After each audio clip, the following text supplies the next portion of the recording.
Assis sur le canapé de la chambre d'hôtel avec mon ami Alan, nous étions entourés par l'arrangement qu'il avait mis en place, qui comprenait un lecteur DVD sur la table basse, prêt à montrer les clips qu'il avait pris pendant qu'il travaillait au funérarium. Ce service spécifique avait été organisé pour Austin Dublin, l'amant caché de ma femme Vera, père de 2 enfants et conjoint de Tracy. En ce qui concerne le souhait d'avoir un souvenir pour les amis et la famille qui ne sont plus là, Alan a expliqué à Tracy la nouvelle tendance qui consiste à filmer les visites et les funérailles. Après avoir placé la caméra à l'arrière de l'espace, il s'est excusé et a rejoint son bureau. La salle avec le cercueil ouvert était visible sur le film, mais on ne voyait pas grand-chose de la silhouette d'Austin, ce qui était regrettable compte tenu de son apparence remarquable. Avant sa mort soudaine à la suite d'une crise cardiaque, il ressemblait remarquablement à lui-même. La pièce était remplie de l'odeur familière des fleurs funéraires, tandis que le cercueil opulent brillait avec sa finition en cuivre et ses poignées élaborées, flanquées de fleurs aux arrangements et hauteurs variées. Les murs sont tapissés de tableaux d'affichage avec des photos d'Austin à différents moments de sa vie, et d'un côté, il y a un montage de films avec des images et de la musique qui décrivent son parcours. Tracy et ses enfants se tiennent sobrement à côté du cercueil, tandis que les visiteurs arrivent, exprimant leur sympathie, signant le registre et récupérant des brochures. Les gens ont commencé à affluer, présentant leurs condoléances, certains s'embrassant, d'autres pleurant, tous avec le même vieux « Désolé pour votre perte ». Les mouchoirs en papier étaient très demandés ce jour-là. Ma femme Vera et notre fille Alicia étaient au premier rang, parmi les premières à réconforter la famille endeuillée. En raison d'engagement professionnel, notre fils Randy, qui est maintenant marié et réside dans un autre État, n'a pas pu assister à la cérémonie. Nos familles étaient très proches, même si nous n'étions pas parents par le sang, nous allions souvent l'un chez l'autre. Austin était un ami proche, mais j'ai appris plus tard qu'il me considérait différemment, pensant que j'étais innocent et que je n'étais pas au courant de sa relation avec Vera. Comme une famille, Vera et Tracy étaient des confidentes inséparables. Il y avait une forte relation entre nos maisons, car Tracy a élevé mes enfants comme une tante et Vera a élevé les siens. Après avoir rendu hommage à la famille et au cercueil, Alicia et Vera, qui étaient placées au premier rang, ont été inondées d'invités. De nombreuses personnes connaissaient nos liens familiaux et se sont enquises de l'absence de Vera. Je ne sais pas quelle excuse elle a trouvée pour justifier mon absence. Je l'ai informée que je ne pouvais pas gérer la mort d'Austin en public et, bien qu'elle m'ait dit qu'elle comprenait, j'ai senti son mécontentement parce que je devais faire l'éloge funèbre d'Austin. Des hymnes religieux se sont mêlés à des chansons folkloriques comme On the Wings of a Dove et Mais the Circle bien broquant, ainsi qu'à des chansons plus connues comme The Old Rugged Cross et Amazing Grace. Tracy et ses enfants ont pris place au premier rang à droite, mouchoir en main, alors que la file d'attente pour les visites se réduisait comme peau de chagrin. La musique ayant disparu, la salle est devenue presque silencieuse, interrompue seulement par des pleurs sporadiques. Le pasteur s'est approché de la chaire, préparant sa Bible et son message dactylographié. Un homme élégamment vêtu et portant une mallette passe d'abord devant tout le monde et attire l'attention en descendant l'allée centrale vers l'avant de la salle.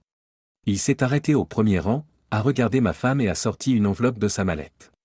Il s'est assuré que tout le monde était attentif lorsqu'il a crié « Vera Hughes, une demande de divorce pour adultère vous est signifiée ». La salle s'est mise à chuchoter. Il se tourne rapidement vers Tracy et dit « La succession d'Austin Dublin fait l'objet d'un procès pour interférence avec le mariage de Vera et Bob Hughes.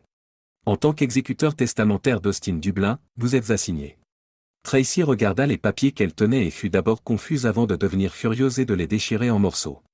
L'expression de Tracy s'est éclaircie lorsqu'elle a réalisé à quel point les paroles de l'homme étaient sérieuses. Elle lance une grimace à Vera, qui s'exclame « Ce n'est pas vrai. C'est la faute de Robert. » Puis, dans un virage parfaitement synchronisé, l'écran montrant les moments forts de la vie d'Austin bascule pour montrer les derniers instants d'intimité de Vera et d'Austin. Le chaos s'installe dans la salle. Quelques-uns sont partis en jurant derrière leur dos. D'autres se sont précipités pour arrêter la source de la vidéo, ce qui a conduit à sa fermeture. Tracy s'est jetée sur Vera, lui donnant une gifle avant de se battre physiquement. Alicia a tenté de protéger sa mère tandis que les enfants de Tracy essayaient de séparer les deux femmes, qui étaient toutes deux profondément enchevêtrées dans les cheveux l'une de l'autre. Une personne à l'esprit vif s'est interposée et a arrêté la caméra. Alan et moi avons éclaté de rire devant cette situation. Alan a raconté qu'il avait été menotté sur son lieu de travail par un agresseur non identifié qui avait changé le film pour y inclure des séquences graphiques d'Austin et de Vera. Il n'a évidemment pas pu identifier le prétendu agresseur déguisé, et il s'est avéré que la personne qui l'avait maîtrisé était un assistant. Tracy et sa famille ont reçu l'assurance que la vidéo explicite affichée et le DVD dans l'appareil photo étaient les seules copies des funérailles. Mais Alan avait subrepticement sauvegardé le film de l'enterrement sur son ordinateur. Tracy a demandé à Alan d'où provenait la vidéo pornographique et s'il existait d'autres copies en dehors de la version du projecteur qui a été détruite. Alan a plaidé l'ignorance. Naturellement, j'ai été soupçonné. Je ne pouvais pas être l'auteur de la vidéo pornographique et de la séquestration d'Alan, car j'avais un alibi solide. Je jouais au golf avec le procureur, le chef de la police et un juge de la cour de circuit alors que je pleurais mon ami au moment des funérailles. On m'a néanmoins considéré comme le cerveau du film obscène. J'aurais plaidé le 5e amendement si quelqu'un me l'avait demandé, mais il ne l'a jamais fait. La seule personne qui pourrait m'accuser d'un crime est celle qui a ligoté Alan. Alan et moi avons regardé le film plusieurs fois ce soir-là avant de nous ennuyer. Il a peut-être commandé des copies pour les utiliser plus tard.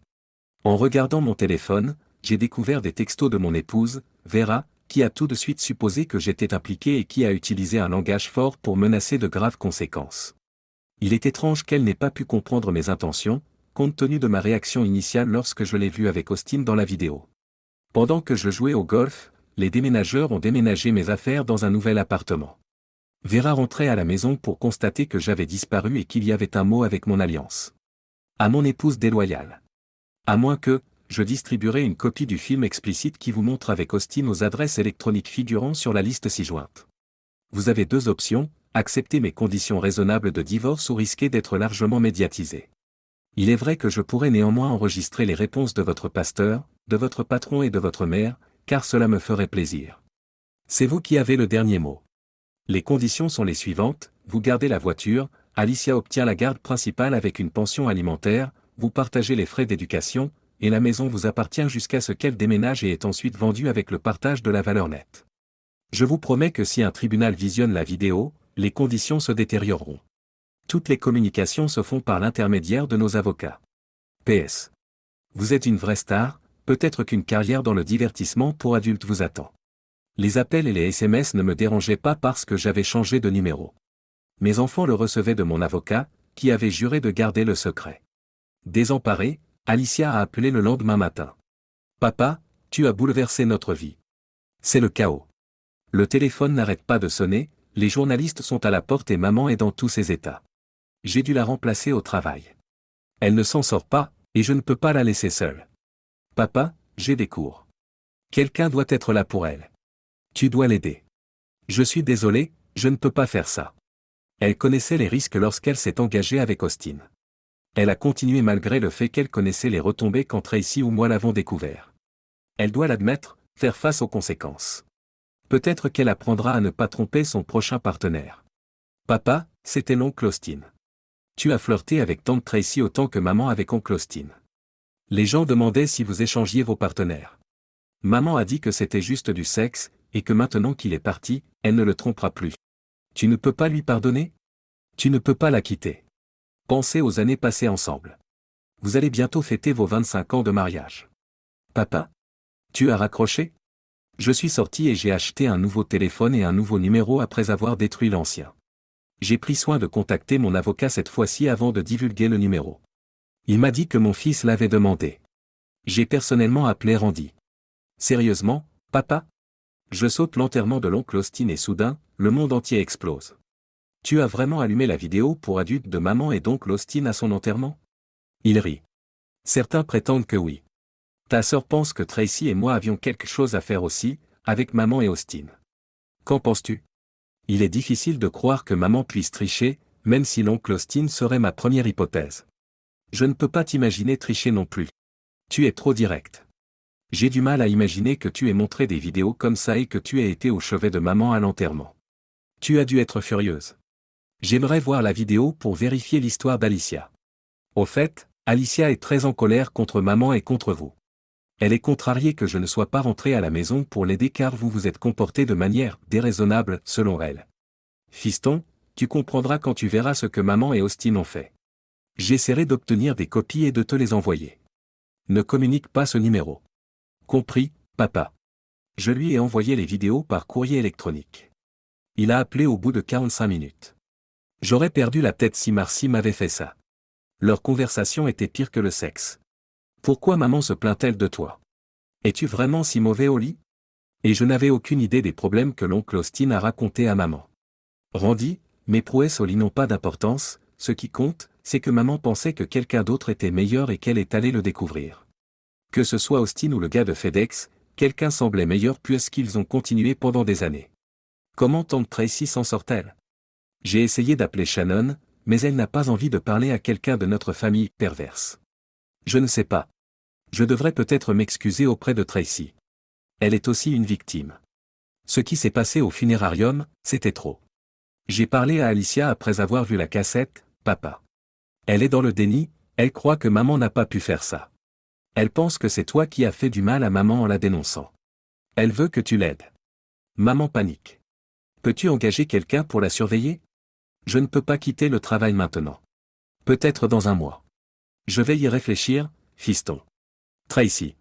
Tracy, c'est Bob. Je sais que tu es en colère, mais s'il te plaît, ne raccroche pas. On peut parler? Je ne devrais pas après ton coup, mais peut-être que tu es plus en colère contre Vera que moi. Pourtant, je suis furieux contre Austin, assez pour le déterrer pour les rats. Mais je t'en veux aussi de m'avoir sorti cette vidéo à l'enterrement. Tu pensais que je savais et que je couvrais? Vous ne vous souciez pas de mes sentiments. Tu poursuis Austin, je devrais poursuivre Vera. Tu m'as empêché de regretter mon bon à rien de mari. Qu'est-ce que vous voulez de plus? L'argent de la succession d'Austin ou du sang? Je suis désolé de la façon dont j'ai révélé leur liaison. Je n'ai pas pensé à l'embarras que cela vous causerait, à vous et à vos enfants. J'étais concentré sur la honte de Vera, oubliez les dommages collatéraux. Je ne veux pas d'argent. J'ai annulé le procès. Si vous voulez poursuivre Vera, allez-y. Je ne peux pas dire qui est le plus à blâmer, les deux étaient consentants, comme le montrent les vidéos. Bob, philanthropie, semble trop doux pour ce qu'ils ont fait. C'était un sale coup de la part de mon meilleur ami et de mon mari. Ses yeux se remplissent de larmes. Tracy, y a-t-il quelque chose que je puisse faire pour t'aider à traverser cette épreuve? Quoi? Si tu penses à te venger. Non, jamais. Cela ne servirait à rien. Je souffre tellement que si je pensais que ça m'aiderait, je le ferais en un clin d'œil. Mais dans ton cas, je te tuerais probablement après. J'ai toujours envié les mentes religieuses. Et si on parlait juste, sans distraction? Je ne dirais rien à Shannon et Harvey. Nous avons besoin d'intimité. Vous n'êtes pas chez vous, n'est-ce pas? Une suggestion? Je suis au Holiday Inn sur College Street, chambre 1544. La moitié de la ville pense que nous avons échangé nos partenaires. Se rencontrer dans une chambre d'hôtel. Qu'est-ce que ça peut faire? Laissons les gens penser. Je suis assez humilié. Rappelez-vous juste, pas de vengeance. Ne vous inquiétez pas. Je ne ferai rien qui te mette mal à l'aise. C'est le problème. Il y a beaucoup de choses que je veux, mais tout est faux. Parler à quelqu'un qui comprend pourrait t'aider. Je veux te faire confiance malgré tout. Quand peux-tu venir? Je suis en route. Oh, apporte de l'alcool. Quand Tracy est arrivée, elles ont sangloté, se sont serrées dans les bras, et ont fini par se ressaisir. Quand est-ce que tes enfants t'attendent? Ils ne m'attendent pas. Ils sont sortis pour la nuit. L'alcool, j'ai du bourbon et du sprit. D'accord? Ça a l'air parfait pour ne pas se tenir droit. Ils ont parlé, bu et sangloté, toute la nuit, ce cycle s'est poursuivi. Ils ont parlé du rôle qu'ils avaient joué, le cas échéant, dans l'adultère de leur conjoint. Bob a expliqué comment il avait découvert les images qui les impliquaient. Ils se sont sentis stupides de ne pas avoir vu les indications plus tôt. Ils n'ont pas réussi à se mettre d'accord sur la marche à suivre. Ils ont fini par s'évanouir tous les deux, encore tout habillés, sur le lit. Tracy fut la première à se réveiller. Elle commanda un petit déjeuner, prit une douche et retourna dans sa chambre d'hôtel en robe de chambre. Bob a pris une tasse de café. Tracy plaisante, la tête battante, est-ce que tu me respectes encore ce matin? Bob rit de sa réponse tout aussi douloureuse, je ne me respecte même pas moi-même. Bob, je ne devrais peut-être pas dire ça, mais je suis d'humeur à m'en foutre.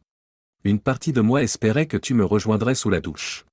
Pas pour me venger, mais plutôt pour me distraire. Tu sais que mes émotions sont à fleur de peau. Je suis partagé entre le remerciement et la malédiction de ne pas avoir profité de moi. Malgré la honte que je vous ai causée, à toi et aux enfants, ta façon de confronter Vera était un génie tordu. En parlant d'elle, le divorce est probable. J'ai menacé de dévoiler la vidéo si elle ne coopérait pas. Mais je déteste voir les retombées sur Alicia et votre famille. Saviez-vous que Shannon savait pour eux? Quoi? Elle a avoué après les funérailles. Elle a gardé le silence pour éviter une famille divisée. Maintenant elle a peur qu'Alicia la déteste pour ne pas l'avoir arrêtée. Je me demandais si Alicia savait. Sa réaction semblait plutôt discrète. Elle pense que leur adultère n'est pas grave, que je devrais juste mettre sa mère en temps mort, pardonner et oublier. Je suppose qu'elle ne pense pas que je suis blessé parce que je ne saigne pas. Bob, qu'en est-il du divorce ou de la réconciliation? Ma farce va pousser Vera à se battre davantage. Pour ce qui est du règlement, c'est probablement proche de 50 à 50. Le pire? Elle pourrait demander une aide psychologique. Je devrais entendre ses excuses 12 fois. Et toi? Financièrement, ça va. Nous nous débrouillerons. On fait des économies de bout de chandelle. Mais il y a d'autres soucis. Un vide-grenier pour ses affaires. Émotionnellement, c'est dur. Je comptais sur le soutien de Vera. Maintenant, j'espère pouvoir compter sur toi. Plus de surprises, d'accord. Des projets d'avenir? Je ne veux pas de cette grande maison toute seule. Les souvenirs d'Austin sont partout.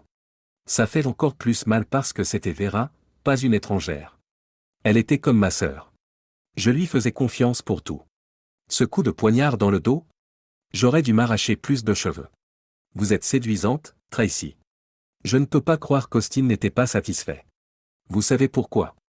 Peut-être qu'on était trop proches, ma maison est ta maison, puis ils sont allés plus loin, ma femme est ta femme. Bob, je ne peux pas encore leur donner du mot. Ma meilleure amie m'a trompé avec mon mari. Une double trahison profonde. Plus de 20 ans de souvenirs ont volé en éclats. Je pensais qu'Austin était un père modèle. Maintenant, il est un modèle de dissimulation de l'adultère. Et l'oncle Bob? Un modèle d'homme qui n'arrivait pas à satisfaire sa femme. Je ne suis peut-être pas Don Juan, mais j'arrivais à satisfaire Vera. Maintenant, je me demande combien de choses ont été simulées. Nous ne manquions de rien. Ils voulaient juste quelque chose en plus, disponible l'un pour l'autre. Ils l'ont bien caché. J'ai trouvé les vidéos après la mort d'Austin, en cherchant dans de vieux livres d'images pour son éloge funèbre. Pardonne-moi, Bob. Je ne fais que divaguer. Vendre la maison après le départ des enfants. Je ne suis pas sûr de la ville. Le « pauvre Tracy » des gens me rend malade. Ils veulent dire « pauvre Tracy la stupide, qui ne savait pas ». Ne sois pas si dur avec toi-même. Concentrons-nous sur l'aide à apporter à Alicia, Shannon et Harvey. Randy est d'accord pour que je divorce. Je parie qu'il ressent la même chose pour toi et tes enfants. Nous devrions essayer de reconstruire l'amitié de nos enfants. Alicia et Shannon étaient proches. Elles doivent être blessées.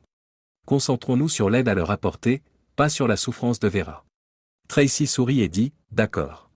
Mais si j'ai l'occasion de dire à Vera ce que je pense. Notez et acceptez. La thérapie. Bob détestait aller en consultation.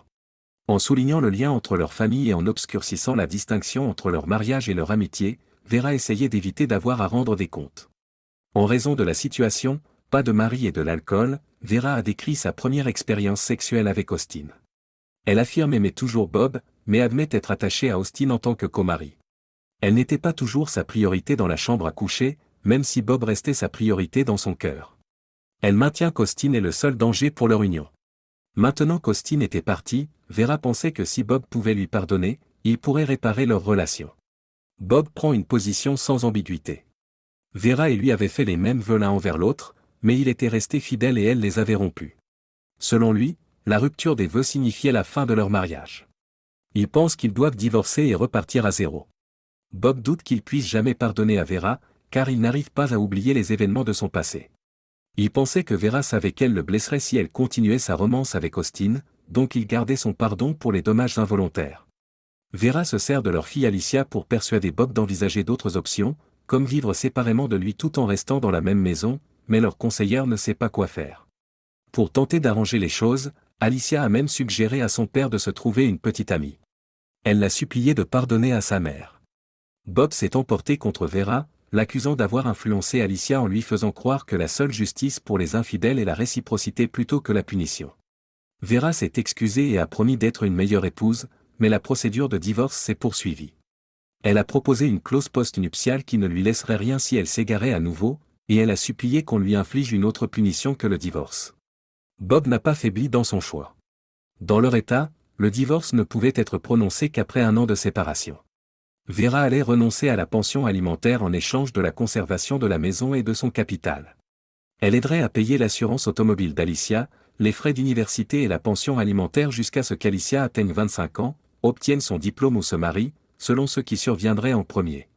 Craignant un schisme irréversible entre les deux, Bob et Tracy ont organisé une rencontre entre Alicia et Shannon. Leurs inquiétudes se sont envolées dès qu'ils ont vu qu'elles se remettaient ensemble sur le champ. Elles se sont serrées dans les bras, se sont excusées et ont juré de ne plus jamais se séparer. Bob et Tracy poussent un soupir de satisfaction. Puis il y a eu un appel surprenant et inattendu. « Bonjour. » Tracy n'arrive pas à parler à cause de ses larmes. « Bob, c'est... » Tracy. Quelque chose de terrible est arrivé. Respire, Tracy. Dis-moi ce qui ne va pas. Est-ce que c'est à cause de vos enfants? Je ne peux pas parler au téléphone. S'il vous plaît, venez, à la maison. J'arrive tout de suite. En arrivant chez elle, Bob découvre Tracy et ses enfants recroquevillés sur le canapé. Harvey et Shannon essayaient de la réconforter, les larmes aux yeux. Quelqu'un peut me dire ce qui se passe? Shannon hausse le ton. Nous sommes allés voir l'avocat de papa aujourd'hui, pensant qu'il s'agissait du testament. L'avocat avait l'air sombre. Il nous a dit, il n'y a pas de raison d'examiner le testament. Je viens de recevoir un rapport actualisé sur la situation financière de votre mari. Je suppose que vous n'étiez pas au courant de ses avoirs et de ses dettes. Maman a secoué la tête, désemparée. Tu veux dire qu'il ne nous reste plus beaucoup d'argent? Être fauché serait une bénédiction par rapport à ce qui se passe réellement, Madame Dublin. Pour autant que je sache, Austin avait un problème de dépendance aux jeux de hasard. L'hypothèque de votre maison et vos voitures ont été refinancées au point qu'il n'y a presque plus de fonds propres. En plus de cela, il a de nombreux prêts personnels en souffrance. Le pire, c'est qu'il a épuisé sa pension, cessé de payer son assurance vie et laissé les primes de l'assurance maladie familiale s'éteindre 2 mois avant son décès. Cela signifie que ses frais d'hospitalisation n'ont pas été couverts. Je ne comprends pas. Il a toujours prétendu que tout allait bien. Tracy, Austin vous trompait sur plus d'un front. Mais comment a-t-il pu s'offrir des dîners et des hôtels somptueux avec Vera s'il était fauché? Il semble que Vera ait payé la plupart de ses factures. Sa volonté de payer a pu être une raison pour que leur liaison se poursuive. J'ai obtenu ses courriels par l'intermédiaire de sa secrétaire de bureau. Il semble que sa liaison avec Vera ait coïncidé avec la fin de sa relation avec la secrétaire. Je pense qu'elle a divulgué cette information pour se venger de lui. Aurais-je quelque chose de sa succession? La vérité, c'est que vous héritez d'un tas de dettes. Franchement, vous n'êtes pas seulement dans le pétrin sans pagaie, le bateau fuit aussi. Vous pourriez envisager la faillite. Vous avez de la famille qui pourrait vous aider? Aucune famille qui puisse m'aider. Peut-être quelques amis. Que dois-je faire? D'abord, souscrire une assurance maladie pour Cobra. Ça ne couvrira pas les frais d'hospitalisation d'Austin, mais c'est une protection pour vous et les enfants. Ensuite, consultez un avocat spécialisé dans les faillites. Vous aurez besoin de fonds, environ $1000 d'avance. Je ne suis pas le meilleur conseiller en la matière. Vous aurez bientôt besoin d'un expert financier. Maman savait vers qui se tourner pour obtenir de l'aide. Tracy se tourne vers Bob une fois que Shannon l'a informé. Bob, tu es dans la finance. Un conseil? Bob se rend compte du sérieux de la position de Tracy. Il répond, passons en revue vos finances et élaborons un plan. Tracy, je ferai de mon mieux, mais ce ne sera pas facile. Je vous promets que nous allons nous en sortir, rappelant le conseil qu'il donne habituellement à ses clients. Tracy a serré Bob dans ses bras en pleurant. Elle se calme et sort le rapport financier détaillé de l'avocat en disant, ce n'est pas juste. Pourquoi devrions-nous souffrir des erreurs d'Austin? Bob réfléchit à la manière dont il pourrait aider la famille de Tracy. Des larmes, des étreintes de consolation et de l'empathie inondent leur réunion. Finalement, lors d'une de leurs séances, Tracy a fait un choix très important. Bob, je sais que nous avons déjà flirté, mais pas autant qu'Austin et Vera. Pour être honnête, j'aurais presque préféré que vous suggériez de changer de conjoint. Austin était manifestement attiré par Vera, et j'avais un faible pour toi. Vous traitiez Vera comme un roi, et vous étiez un père formidable. Je pense que j'ai involontairement donné à Austin l'idée de tricher quand je n'arrêtais pas de le comparer à toi, en lui posant des questions comme « Pourquoi ne peux-tu pas être plus comme Bob ?» Peut-être qu'Alicia avait raison, Bob.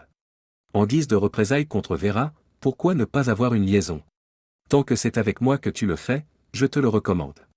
La nuit s'est déroulée en baisers, puis en caresses, et enfin en un amour lent et profond. C'était si intense qu'ils se sentaient tous les deux justifiés et déculpabilisés. Au cours de ces moments passionnés, Bob a évoqué les problèmes d'argent de Tracy et lui a proposé une solution. Tracy a longuement débattu de cette option avant de décider, à contre-ségur, de l'essayer. Cependant, la stratégie de Bob l'oblige à parler à Vera, ce qu'il déteste. Il a donc décidé de s'entretenir avec Vera. Vera, puis-je passer pour discuter? Bob, est-ce que c'est lié à l'accord? J'ai attendu la fin de l'année, pensant que c'était réglé. À moins que tu n'aies complètement changé d'avis sur le divorce. Quelque chose est apparu. J'aimerais vous parler à vous et à Alicia. Sa coopération est également nécessaire. Je lui parlerai. Quand pouvons-nous prévoir votre arrivée? Dès que possible. Laissez-moi le temps de me rafraîchir et de m'habiller décemment. Non, je ne passerai pas pour vérifier. Permettez-moi de clarifier la situation. D'accord, venez quand vous voulez. Même si vous ne vivez pas ici, c'est toujours votre maison. Merci. Bob, Alicia et Vera sont réunis autour de la table de la cuisine, théâtre de nombreuses discussions familiales au fil des ans. Vera a préparé le café et Bob entame le discours. Vera, Alicia, j'ai une grande faveur à vous demander. Les yeux de Vera se sont remplis d'émotions joyeuses. La première partie implique que je revienne vivre ici et que je repousse le divorce. Papa, tu penses à Gracie et maman. C'est incroyable. Pas exactement. Si vous prenez tous les deux en considération la suggestion que je vais vous faire, je suis prêt à réévaluer le divorce. Qu'est-ce que c'est? Je ferai presque n'importe quoi pour revenir à la situation antérieure, a déclaré Alicia. Vera, même si tu trouves cela attrayant, ce n'est pas tout à fait ça. Nous devrions accueillir Tracy et Shannon dans notre maison, même si je me rends compte que cela peut paraître inhabituel. Vera est perplexe. Je ne comprends pas, dit Alicia, faisant écho à sa perplexité. Tracy a été abandonnée par Austin avec pratiquement aucun bien et une montagne de dettes. Il est probable qu'elle doive déposer le bilan. Selon les règles de la faillite, elle peut conserver sa maison, mais je ne lui conseille pas de le faire pour rétablir sa sécurité financière. Dans un premier temps, son emploi ne lui permettra pas de payer les dégâts qu'Austin a laissés derrière lui. Il lui faudra des années avant de pouvoir prétendre à une carte de crédit. Je suggère que nos deux familles se regroupent ici et partagent les coûts et les revenus pendant au moins 2 ans. Shannon a parlé un peu de leur situation financière, intervint Alicia. Papa, ne pouvons-nous pas les aider à rester dans leur maison? Oui, je le pourrais, mais cela nécessiterait beaucoup plus de temps et d'engagement de notre part à tous. Ils ont plus de chances de se remettre sur les rails plus rapidement s'ils emménagent avec nous. Je pourrais partager ma chambre avec Shannon. Ce serait merveilleux. Alicia a déclaré, nous pourrions toutes les deux trouver un emploi à temps partiel. Je souhaite soutenir Tracy et son foyer. J'ai été extrêmement désolé d'avoir abandonné notre amitié. Mais je ne sais pas comment les deux familles pourraient se combiner. Qui voyagerait où?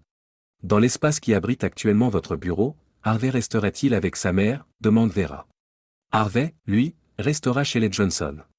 Harvey a été invité par les Johnson, qui sont de bons amis de leur fils Léonard. Pour lui faire de la place, il déplace le lit de Léonard pour faire de la place à des lits jumeaux pour eux deux.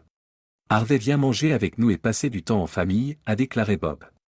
Je suppose que Tracy sera dans la chambre qui sert de bureau, c'est-à-dire la 3e. En fait, Tracy restera dans notre chambre principale. Allez-vous nous mettre dans la plus petite chambre? Bob, ça me semble excessif. Non, Vera, vous serez dans la 3e chambre. Mais cela implique que Tracy et toi. Non, oh non. Oui, Tracy et moi nous entendons mieux ces derniers temps. C'est ce qu'elle a proposé que nous fassions en échange de votre trahison. J'étais d'accord. Nous avons décidé de sortir ensemble autant que toi et Austin. Cependant, Austin et moi ne vivions pas ensemble quand toi et Tracy le faisiez. Après 2 ans, que se passe-t-il? C'était la durée de la relation entre Austin et moi. Attendez 2 ans. Je ne parle pas à Tracy de se marier. Pour l'instant, c'est la composante physique qui est au centre des préoccupations. Vous avez prétendu que c'était seulement physique entre vous et Austin, n'est-ce pas? C'est comme ça que tu comptes te venger, Bob? Serons-nous à nouveau amis et Tracy me pardonnera-t-elle? Qu'en est-il de mes exigences? Est-ce que tu me donneras un peu de ton temps aussi, ou dois-je le chercher ailleurs? Pendant qu'Austin et moi sortions ensemble, vous et Tracy avez au moins continué à être actifs avec nous. Y a-t-il une possibilité que nous restions mariés à la fin et que Tracy ravive notre amitié? Ce plan a plus de chances d'aboutir à ces résultats que notre situation actuelle où il n'y a aucune possibilité que cela se produise. Et au cas où je refuserais? C'est fini, le divorce est prononcé. J'obtiens un logement plus grand, et Shannon et Tracy viennent vivre avec moi. Alicia et Shannon n'auront pas d'autre choix que de fréquenter le community college, compte tenu de la somme d'argent que je devrais verser. Shannon refuse également tout arrangement dans lequel elle ne vivrait pas avec sa mère. Tracy aura donc besoin de plus de temps pour stabiliser ses finances. Maman, s'il te plaît, dis oui. Tu le dois à tante Tracy et à papa. Je n'en suis pas certaine. Vivre ici avec papa et mon ancien meilleur ami est inimaginable. Vera, sais-tu ce que j'ai ressenti en apprenant que mon meilleur ami et sa femme avaient une liaison extra-conjugale? Même si nous ne sommes pas dans la même maison, aucune de ces options ne me convient. Ce sera surtout difficile pour vous, mais vous avez une part de responsabilité dans cette situation. Nous pourrons réévaluer nos relations dans quelques années si tu peux le supporter. J'ai besoin de temps pour réfléchir. Dois-je prendre une décision tout de suite? Pas du tout. Avant de prendre votre décision, Tracy aimerait vous parler. Veut-elle me parler? Elle a déjà ignoré mes excuses. Tracy et Vera se sont retrouvés. Vera se met à pleurer. Tracy, je suis vraiment désolé d'avoir trahi notre amitié. Je n'en avais pas l'intention. Vous n'avez même pas montré assez d'intérêt pour ne pas commencer, et encore moins pour arrêter. Tu as dû te rendre compte à quel point Bob et moi serions bouleversés. Je me suis raconté des histoires, pensant que nous ne serions pas repérés ou que nous pourrions persuader Bob et toi d'échanger. La plupart du temps, je ne considérais même pas qu'il s'agissait d'une tricherie parce que nos familles étaient si proches. Je me rends compte que cela semble ridicule. La vérité, c'est qu'il y a peut-être eu une possibilité d'échange pour votre femme. Depuis notre première rencontre, j'ai eu le béguin pour Bob. J'ai essayé de me rapprocher pendant notre danse. Dévoué à son mariage, il a refusé. Je l'ai respecté, mais j'avais toujours envie de lui. Ironiquement, tu t'es moqué de nous lorsque nous nous sommes abstenus de faire l'amour par loyauté. Vera, j'ai suggéré l'arrangement dont Bob a parlé. Je veux me venger de toi et d'Austin. C'est une malchance qu'Austin ne soit pas là pour ma colère. Tu peux le remercier pour ta part de ma vengeance. Je veux être avec Bob intensément pendant quelques années, pour libérer cette colère. Après, qui sait? Peut-être pourrons-nous redevenir amis, mes meilleurs amis. J'en doute. Tracy, je veux vraiment que nous renouions notre amitié. Te perdre m'a fait presque autant de mal que de perdre Bob. Ta proposition est difficile pour moi, mais je la mérite. Par-dessus tout, je veux retarder le divorce s'il y a une chance de se réconcilier avec Bob. Puis-je avoir un peu de temps en privé avec lui? Je vous promets que je ferai tout ce qu'il faut pour qu'il revienne sur le divorce, et pas seulement pour ma propre satisfaction. D'accord, Vera, on peut s'arranger avec Bob. Je ne pense pas que je serai jaloux. Je pourrais même voir d'autres hommes. Mais quand il s'agira de mon temps avec Bob, il n'y aura aucun avantage pour toi. Ma passion et ma vengeance guideront mes interactions avec lui. Il n'y aura pas de jeu ici, j'apporterai mon meilleur jeu, dit Tracy en souriant. Le point de vue de Bob sur la nouvelle configuration. Shannon et Tracy sont venus vivre avec nous. Réaménagés pour accueillir 2 personnes, les filles donnaient l'impression qu'Alicia et son compagnon vivaient là depuis toujours. Aussi proche d'Alicia que l'était Shannon, Harvey se joignait souvent à nous pour le dîner ou les réunions de famille, et parfois il amenait aussi Léonard. Le déménagement de mon bureau de la chambre à coucher a pris un certain temps. Afin de limiter les coûts, nous avons convenu de mettre de côté une modeste somme d'argent pour permettre à Vera d'aménager l'espace à son goût. Elle a principalement utilisé les surplus de ce qu'Alicia a ajouté pour faire de la place aux possessions de Shannon et aux meubles de notre ancienne chambre. Tracy a eu plus de mal que prévu à emménager dans notre ancienne chambre. Vivre ensemble n'est pas synonyme d'expérience sexuelle rapide. Partager un logement signifiait déterminer quel placard utiliser, partager une salle de bain, allouer de l'espace pour les articles de toilette, apparemment, les femmes en ont besoin de plus, et organiser les routines du matin. Le fait de vivre ensemble a mis à jour des schémas issus de nos précédents mariages, malgré notre connexion sexuelle. Les échanges, Vera avait l'habitude, et Austin avait l'habitude, étaient fréquents. Nous réglions les problèmes en riant et faisions des concessions, nous ne nous mettions jamais en colère. Lorsque Vera s'est présentée pour notre première nuit ensemble dans le cadre de ce nouvel arrangement, je me suis senti plus nerveux que lors de notre nuit de noces. J'ai essayé de canaliser mes sentiments résiduels pour elle en lui faisant l'amour. Elle a sangloté, s'est beaucoup excusée et m'a dit qu'elle était reconnaissante. Il y avait quelque chose de tactile et d'épanouissant dans le fait d'être avec elle. Elle est restée magnifique et talentueuse dans la chambre à coucher.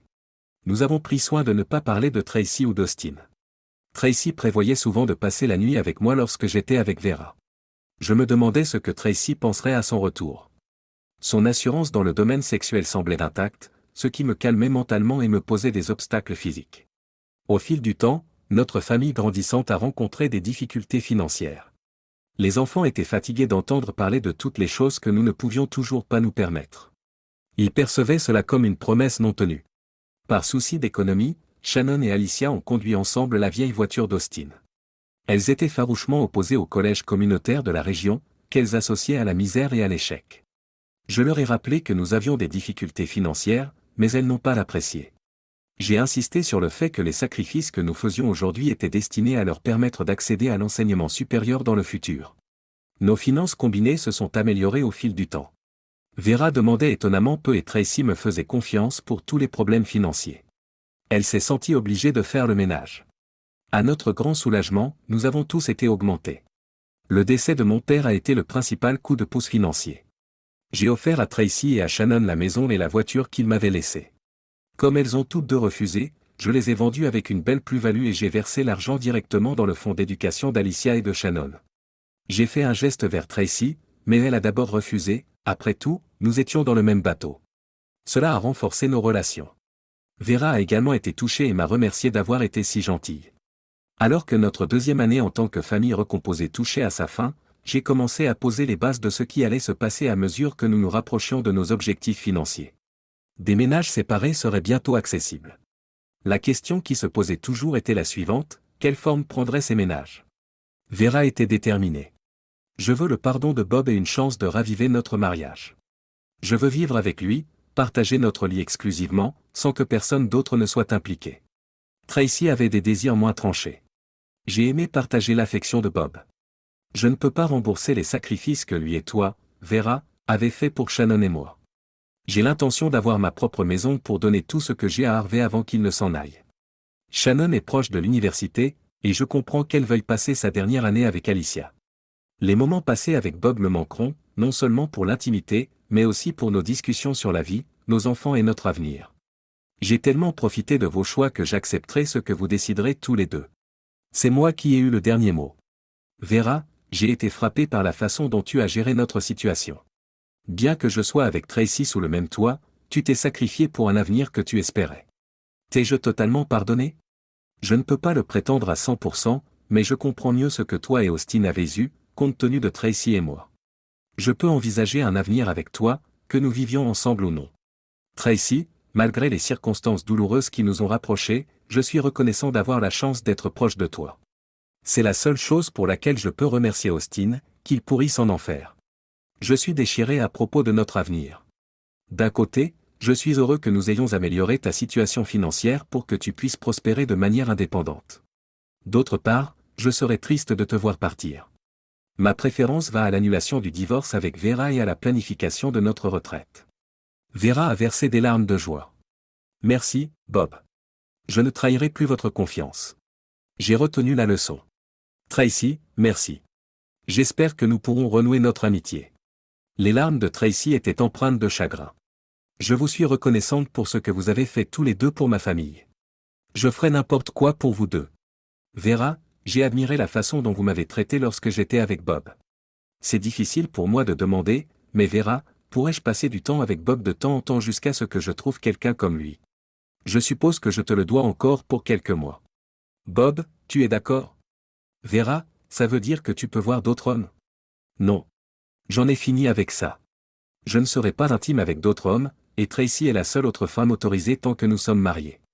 Tracy, trouve bientôt ton propre Bob, d'accord? Dans une accolade collective, ils ont dit « Je suis d'accord ».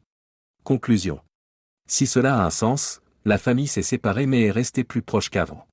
Nous ne nous sommes pas souciés du fait que notre dynamique aurait pu attirer l'attention des amis et des voisins. Nos relations n'étaient pas traditionnelles, mais nous vivions dans une société où tout ce qui s'approchait de la « normalité » était inhabituel. Tracy et Harvey ont emménagé dans une nouvelle maison, et elle sort actuellement avec quelqu'un de sérieux. Nous étions tous deux déprimés à l'idée d'abandonner nos réunions sporadiques. Vera a été une épouse très dévouée et aimante. Même si je ne lui demande jamais rien, elle essaie de me tenir au courant de ses déplacements et de ses fréquentations. Notre vie commune s'écroulerait si je ne pouvais pas lui faire confiance. Nous prévoyons de partir bientôt en lune de miel pour la deuxième fois. Malgré les difficultés liées aux familles mixtes et aux difficultés financières, tous les enfants semblent aller bien. J'espère que cette expérience leur a permis d'acquérir des connaissances. Avant ma relation avec Vera et Tracy, j'adhérais à la philosophie « Burn the bitch », brûler la salope. Il me semblait ridicule de réconcilier et de pardonner à un mari infidèle. Bien que j'éprouve toujours de la rancune à l'égard de Vera pour ce qu'elle a fait, notre relation et l'aide que nous avons apportée à Tracy m'ont permis d'apprécier la patience de Vera. Je peux maintenant être sûr que Vera ne me trompera plus jamais. Mais peut-être le fera-t-elle. Ma dernière réflexion, rien n'est parfait dans la vie. Acceptez-le tel qu'il se présente.